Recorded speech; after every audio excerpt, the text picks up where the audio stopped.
আপনারা জানেন আজকে বিকেল 4:30 নাগাদ আনুমানিক আমরা প্রতিদিনকার মতো সদর রোডে আমরা বিভিন্ন কাজে আসি।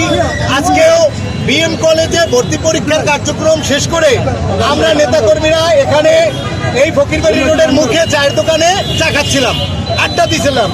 এই সময়ে জাতীয় পার্টির কার্যালয় থেকে একদল আওয়ামী সন্ত্রাসী লীগ জাতীয় পার্টির ব্যানারে তারা স্লোগান নিয়ে মিছিল নিয়ে এদিকে বের হয়।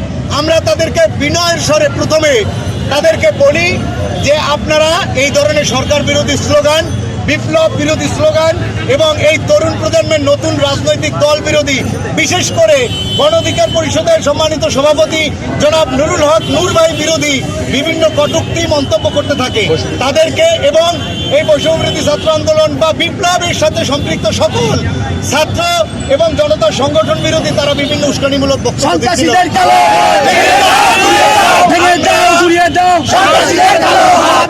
আমরা তাদেরকে বিনয়ের সাথে থামতে বলি।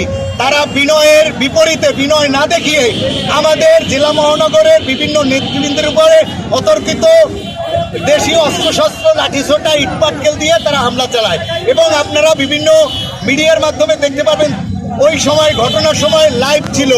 লাইভে তারা কিভাবে এক সন্ত্রাসী কর্মকাণ্ড পরিচালনা করছে। আমাদের 15-20 জন নেতাকর্মী শেরেবাংলা মেডিকেল কলেজে ভর্তি আছে, আপনারা তাদের সাথেও দেখা করবেন। আশা করি এর সুস্থ আপনারা বিষয়গুলো মিডিয়ার মাধ্যমে তুলে ধরবেন।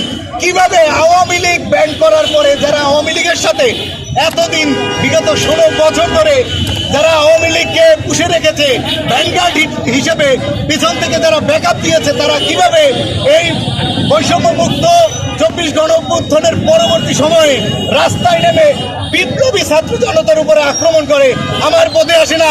এদেরকে অনতিবিলম্বে আইনের আওতায় আনতে হবে। ভেঙে দাও, ঘুরিয়ে দাও, দোসরদের রাস্তা না, ভেঙে দাও।